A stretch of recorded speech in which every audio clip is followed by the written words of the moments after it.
Have you? You may know the experience of going to a restaurant and you've got reservations and you show up and there's a long line of people waiting to get in, right? And if a restaurant's smart, I've worked at a couple like this, as people are waiting to be seated, they'll give them something to kind of like nibble on, some chips or nuts or olives or something. And even, heaven forbid, give them a little glass of wine so they spend a little more money. And this literally costs a restaurant pennies, okay? It's like nothing. But what message does this communicate from the restaurant to the patron? Be patient. We're with you. Stick with us. And then, of course, you're finally seated and your waiter's running around crazy, right? And he comes up to you and says, "Hey, welcome. I'll be right with you. Be right with you. Stick with me." "Oh, no problem, man." So what's the difference between that and 15 minutes later you haven't seen your waiter and you're like, "Dude, I just need a martini. Come on," right? But after they come over, he's saying to you, "Stick with me. It's okay." Here's my point. People often just need to be heard. That's it. Most of us are super duper patient. You go to a restaurant with that, like, there's people everywhere. I get it. No problem. Take your time, man. It's the same in our families, actually.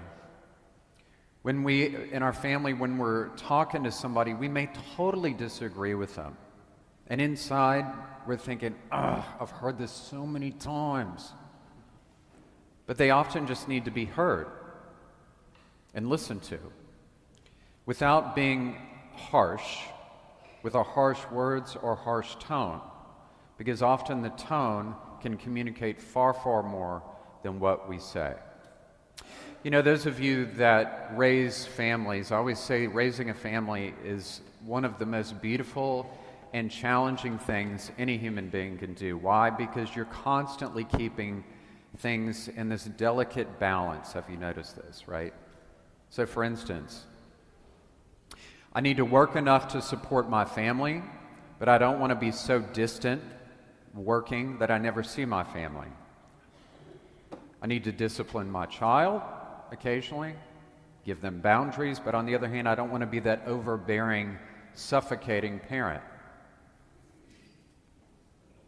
I need to give my child some semblance of God, faith, religion, whatever you want to call it, but I don't want to stuff it down their throat to such an extent that they turn 18 and whoop. I have this one child who is a little more needy, demands some more of my time, a little more TLC, and I have another child that is super independent. Don't bother me, I got this. I don't want to play favorites, but on the other hand, this one needs some more attention. Whew. Oh, and somewhere in there, I need to work on myself and my spouse. We're constantly spinning plates in this little thing we call family, aren't we? And sometimes we drop the ball. And sometimes everything works out well. And sometimes we think, my Lord, they're actually listening. I didn't know they heard it. But for each one of us, it's important to remember that this thing that we call the family, for better or worse, these are the people that God wants us with. I mean, you probably have heard me say this before, but you and I could have been born at any point in human history, in any part of the globe, but for whatever reason, here we are. I mean, think about it. You could have been born 1,000 years ago in China, 1,000 years in the future in South America, but for whatever reason, here we are in Memphis, Tennessee. Welcome. This is it, man, right? These are the folks God wants us with. I mean, we don't choose our families. Some of our families are beautiful and awesome and wonderful, and some can be deeply dysfunctional. In both, there's an opportunity to grow and learn. So we have to decide, right? how we're going to do this. And I think one of the greatest gifts that we can give our children is to let them see our humanity. Honey, I'm doing the best I can. You don't have perfect parents. We're doing our best. Deal with it. One of the greatest gifts I believe we can give our children, let your children see you showing affection and spending time with your spouse. And in prayer. Our families give us a connection to the roots of the past, support for the future, support for the now, and guidance in the future. They really do. You know, in the gospel today, we hear this beautiful scene, Jesus, who is lost for 3 days in the temple. You can imagine Joseph and Mary did not sleep. I mean, those of you that are parents, how would you feel? And they go and they find Jesus, and of course, Mary grabs Jesus by the ear and drags him, but no, she doesn't do that. But, I mean, you can imagine those of you that are moms, what would you do? So people often ask, Father, was Jesus ever grounded? Right? I don't know. My guess is, however, that was probably a very long walk going back to Nazareth. Right? My guess is Joseph was probably maybe a little stern. But that's love. It's love, and sometimes, let's be honest, we all need it. Here's just a random question. Does anybody know what it takes in this country to open a church? Let's assume you want to go across the street on Summer Avenue and you want to open Joe's Church of Christ. Anybody know what it takes in this country to open a church? I mean, there's hundreds of them on Summer, Houston Levee Road. Anybody know? We can sum it up in one word. A storefront. That's all it takes. And all of a sudden you're a pastor. You don't need any theological training. You don't need any spiritual training.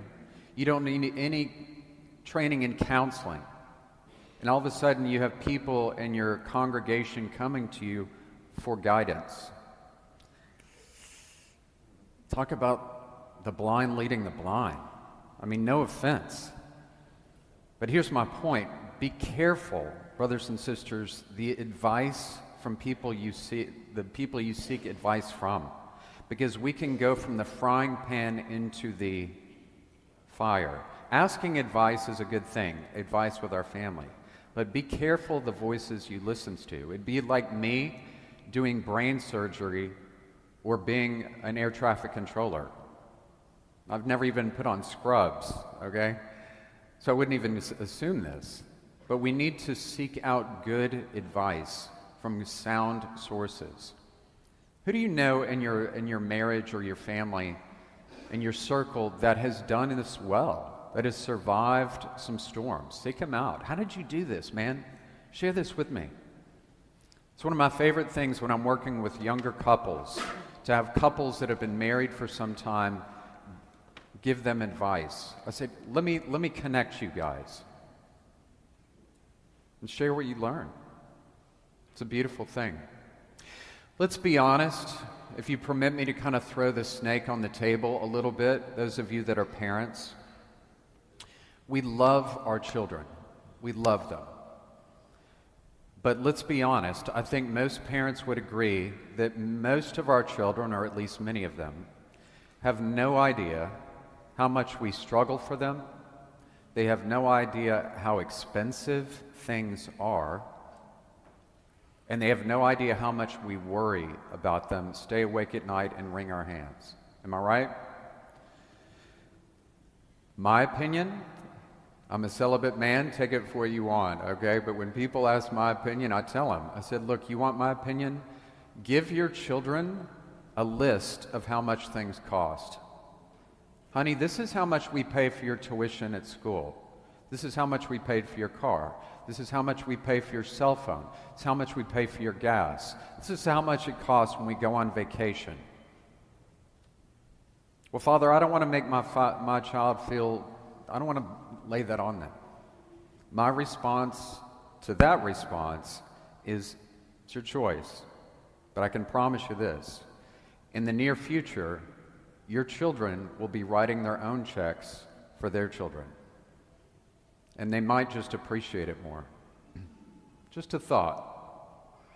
It's good for us to expose our children to more than we may want to expose our children to. Why? Because you and I live in a tough world. And it's a good thing for parents sometimes to want to shelter and filter things out. I get it. On the other hand, sometimes we need to be honest with them. For instance, a lot of parents don't want to talk to their children about death. I want to protect my child. I want them, and I get that. But death is a natural part of life. Human sexuality. A lot of parents are not comfortable talking about this. I can promise you this, though. If you don't talk to your parents about human sexuality, they're going to learn it from the internet.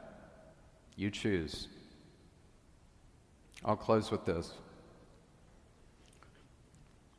20 years ago this week, on December 26, 2004, a 9.1 earthquake hit off the coast of Sumatra, Indonesia, triggering a tidal wave that was, I'm not kidding here, over 100 feet high. I mean, look at the ceiling of this roof. Can you imagine? I mean, nobody can survive this. That day, sadly, 230,000 people lost their lives. It's called the Boxing Day Tsunami of 2004. 230,000 people. To put this in perspective, that was the equivalent of 23,000 atom bombs. Wow. So, not long ago, some interviewers went back and they interviewed some of the now adults who were children that lost both of their parents. Imagine being 6, 7, or 8 years old and you lost both your parents. Talk about growing up very quickly. And they asked them, they wanted to check in with them after 20 years, and they wanted to ask them a question. If you had one bit of advice for families today, having survived what you survived, what would your advice be? This one man's advice was really telling. He said, we don't have to wait for a tsunami moment in our life to express to our family how much we love them. And he said, and I'm quoting, he said, we all have tsunami moments in our family where you're hit by a wave and you think, my heavens, how are we going to get through this? And then it's another, and then it's another, and then it's another. And you think, I'm just barely holding on. But you know what? We get through it, and we get stronger on the other side. That's called grace. And his point was, we don't have to wait to a crisis moment to express to them, to sit down with them, and express to them how much we love them. Words of wisdom. Brothers and sisters, here's the truth. Our families often are kind of a hot mess. It's true. But on the other side of that, we grow stronger and stronger, and God gives us the grace to persevere.